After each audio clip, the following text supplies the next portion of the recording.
जय श्री कृष्ण दोस्तों, हर हर महादेव। आज इस वीडियो में हम लोग बात करेंगे सावन महीने के कृष्ण पक्ष के प्रदोष व्रत के बारे में। सावन का जो महीना है भगवान शिव और माता पार्वती को पूर्ण रूपेण समर्पित है और सावन का प्रत्येक दिन बहुत ही ज्यादा महत्वपूर्ण माना जाता है। और जब सावन में कोई विशेष तिथि, कोई विशेष पर्व आदि जो व्रत आदि पड़ जाते हैं तो उसका महत्व जो है और भी ज्यादा बढ़ जाता है। तो प्रदोष का जो व्रत है वो शिव शक्ति की कृपा पाने के लिए बहुत ही महत्वपूर्ण माना जाता है। तो शिव शक्ति की कृपा तो प्राप्त होती ही है। इस व्रत से जो है हमारे नवग्रह जो है वो बैलेंस में हो जाते हैं, क्योंकि नवग्रहों की जो अधिपति है हमारे शिव शक्ति ही है। नवग्रह जो है हमें धीरे धीरे अनुकूलता प्रदान करने लगते हैं और इसके साथ ही साथ जो प्रदोष का व्रत है वो सर्व सुख प्रदान करने वाला माना जाता है। तो आइए जानते हैं कि 2026 में सावन कृष्ण पक्ष का जो प्रदोष व्रत है वो कब रखा जाएगा। तो त्रयोदशी तिथि का जो प्रारंभ है वह 10 अगस्त दिन सोमवार की सुबह में 8 बजे से हो रहा है। उसके पश्चात पूरे दिन रहेगी, पूरी रात्रि रहेगी। अगले दिन 11 अगस्त दिन मंगलवार की सुबह सूर्योदय से पहले ही ब्रह्म मुहूर्त में ही 4:54 पे एक जो त्रयोदशी तिथि है वह समाप्त हो जा रही है। उसके पश्चात जो है चतुर्दशी तिथि प्रारंभ हो जा रही है। तो यहाँ पे अगर हम ध्यान से देखें तो यहाँ पे त्रयोदशी तिथि का क्षय हो रहा है, क्योंकि 10 अगस्त दिन सोमवार को उदया तिथि में 8 बजे तक जो है द्वादशी तिथि है। उसके पश्चात जो है त्रयोदशी तिथि प्रारंभ हो रही है और अगले दिन 11 अगस्त दिन मंगलवार को सूर्योदय से पहले ही ब्रह्म मुहूर्त में 4:54 पे त्रयोदशी तिथि समाप्त हो जा रही है। तो वहां पे उदया काल में जो है चतुर्दशी तिथि है, न कि त्रयोदशी तिथि। इसलिए यहाँ पे जो है त्रयोदशी तिथि का क्षय हो रहा है। तो फिलहाल जो है अगर प्रदोष व्रत के नियम को हम देखें तो प्रदोष का व्रत जो है तभी रखा जाता है जब जो है त्रयोदशी तिथि प्रदोष काल में अर्थात जो है सूर्यास्त के समय में प्राप्त होती है। तो नियम को देखते हुए 10 अगस्त दिन सोमवार को जो है प्रदोष का व्रत रखा जाएगा। तो प्रदोष का व्रत सोमवार के दिन पड़ रहा है, इसलिए इसे सोम प्रदोष व्रत कहा जाएगा, क्योंकि प्रदोष के व्रत में वार का बहुत ही ज्यादा ध्यान रखा जाता है।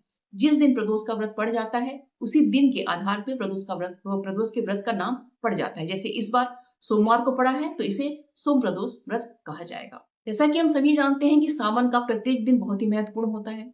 और देखिए बहुत सारे भक्तगण ऐसे होते हैं कि जो पूरे साल में सोमवार का व्रत नहीं करते हैं, लेकिन जब सावन आता है तो वह सावन का सोमवार का व्रत करते हैं। तो सावन में जितने भी सोमवार पड़ते हैं वो सभी सोमवार का व्रत करते हैं।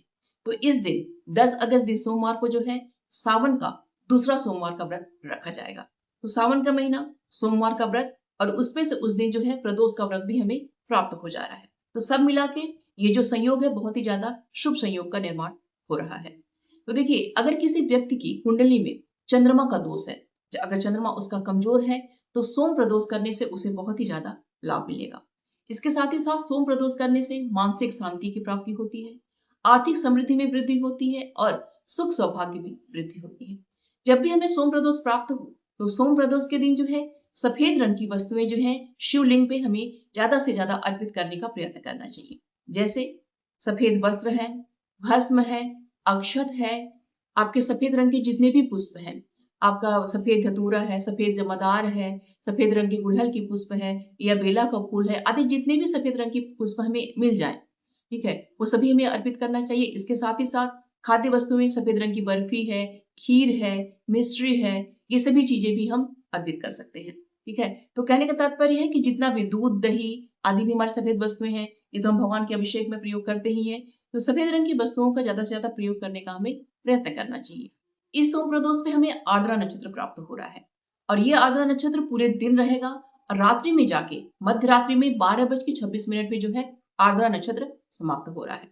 और आर्द्रा नक्षत्र जो है भगवान शिव की पूजन अर्चन के लिए, भगवान शिव के अभिषेक के लिए, रुद्राभिषेक के लिए बहुत ही ज्यादा उत्तम माना जाता है। तो देखिए सावन के महीने में प्रत्येक घरों में किसी न किसी दिन एक दिन जो है रुद्राभिषेक अवश्य हर कोई कराने का प्रयत्न करता है। तो वो तो हो गई कि ब्राह्मणों को बुला के आप जो है रुद्राभिषेक आप करा रहे हैं, लेकिन स्वयं से जो अगर आप भगवान शिव का जो है आप अभिषेक करना चाह रहे हैं तो ऐसे में जो है श्रृंगी के माध्यम से श्रृंगी में जल भर के जो है आप रुद्राष्टकम पढ़ते हुए नमामि शमीशान निर्वाण रूपम ये जो स्तोत्र पढ़ते हुए आप भगवान का जो है अभिषेक आप कर सकते हैं। इसके अलावा ओम नमो भगवते रुद्राय यह जो मंत्र बोलते हुए आप जो है 108 बार बोलते हुए आप जो भगवान का जो है अभिषेक आप कर सकते हैं, या फिर पंचाक्षरी मंत्र नमः शिवाय ये भी बोलते हुए जो है आप वो भी जो है भगवान का अभिषेक कर सकते हैं। या फिर देखिए मैं हर वीडियो में बताती हूँ आपको कि महाभारत में वर्णित अर्जुन द्वारा जो शिव की स्तुति है उसका अगर हम 11 बार लगातार पाठ करते हुए श्रृंगी के माध्यम से शिवलिंग का अभिषेक हम करते हैं तो हमें रुद्राभिषेक का फल प्राप्त होता है। तो जो भी देखिए आपसे संभव हो पड़े उस हिसाब से जो है भगवान का आप अभिषेक आप अवश्य कर कीजिए, क्योंकि बहुत ही अच्छा देखिए हमें प्राप्त हो रहा है। इसके अलावा देखिए इस दिन जो है आप भगवान को शिव सहस्त्रनाम सुनाने का उन्हें प्रयत्न करिएगा, ठीक है। इसके अलावा अगर आपके पास बेल का वृक्ष है, आप आसपास अगर आपने बेल का पौधा लगा भी रखा हुआ है, तो बेल के जो है पेड़ में आप जल अर्पित कीजिए और संध्या काल में वहां पे दीपदान आप अवश्य कीजिएगा। इसके अलावा शिव मंदिर में इस दिन जो है आप आटे का दीपक बना के वहां पे 108 बाती वाली आप जो दीपक भी वहां पे आप दीपदान कर सकती हैं। तेल और घी की बात अगर हम करें तो देखिए जो आपके पास उपलब्ध है वो आप उस चीज का जो है 108 बाती वाले दीपक आप अर्पित कर सकते हैं, क्योंकि देखिए घी और तेल मायने नहीं रखता है, हमारा भाव मायने रखता है, क्योंकि देवी देवताओं की पूजा में भाव ही प्रधान होता है।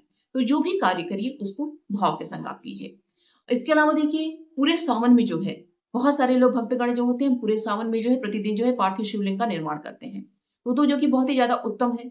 लेकिन जो ऐसा नहीं करता है, जो खास खास दिन पे करता है, तो ऐसे लोगों के लिए 10 अगस्त, क्योंकि इस दिन सावन का दूसरा सोमवार भी रहेगा और प्रदोष का व्रत भी रहेगा, तो इस दिन जो है आप पार्थिव शिवलिंग का निर्माण करके आप पूजन अर्चन विधि विधान के संग आप कर सकते हैं। क्योंकि देखिए प्रदोष के व्रत में रात्रि जागरण नहीं किया जाता है, इसलिए जब तक आपका प्रदोष कालीन पूजा का मुहूर्त है तब तक जो है आप भगवान का पूजन अर्चन कीजिए, तब तक जो है शिवलिंग आप अपने पास में रख के पूजन अर्चन आप कीजिए। जैसे ही प्रदोष काल पूजा मुहूर्त का खत्म हो जा रहा है, आप जो है शिवलिंग को आप विसर्जित कर दीजिए, क्योंकि जिन व्रतों में रात्रि जागरण नहीं होता है उसमें जो है शिवलिंग घर में जो है रात्र भर रखने का हमें शास्त्र जो है अनुमति नहीं देता है, उसको विसर्जित कर देना चाहिए, ठीक है। तो विसर्जन करने के लिए क्यों रात्रि में आप कहाँ जाएंगे विसर्जित करने के लिए, तो सबसे उत्तम और सुगम जो रहता है कि आप घर में ही जो एक साफ खाली पात्र में सबसे पहले गंगा जल डालिए, फिर से जो उसमें जल भर लीजिए, आपका गंगा जल निर्मित हो गया। अब उसी में जो है आप जो शिवलिंग आपने पार्थिव शिवलिंग बनाया हुआ है उसको आप विसर्जित कीजिए। अगले दिन सुबह जो आप उठ के उस जल को जो है पेड़ पौधों में आप डाल दीजिए, वो पैर से आपके ना लगे, ठीक है। तो इस तरीके से आप विसर्जन कर सकते हैं। बता इस सोम प्रदोष पे अगर हम शिववास की बात करें तो इस दिन जो है 10 अगस्त दिन सोमवार को जो शिववास है वो सुबह में 8 बजे तक नंदी पे है, उसके पश्चात जो शिववास है वह भोजन में है। तो जब नंदी पे शिववास होता है तो हमें सफलता प्राप्त होती है, जो कि बहुत ही अच्छा रहता है। और जब भोजन में शिववास होता है तो हमें शारीरिक पीड़ा या फिर शारीरिक कष्ट हमें प्राप्त होता है। तो सामान्यतः दिनों में जैसे किसी को अगर रुद्राभिषेक कराना है तो शिववास को देख के ही जो है वह रुद्राभिषेक कराता है, क्योंकि हमेशा अच्छे शिववास में ही जो है रुद्राभिषेक हमें करना चाहिए। लेकिन देखिए ये जो सावन का समय चल रहा है, सावन का प्रत्येक दिन जो है बहुत ही ज्यादा महत्वपूर्ण माना जाता है।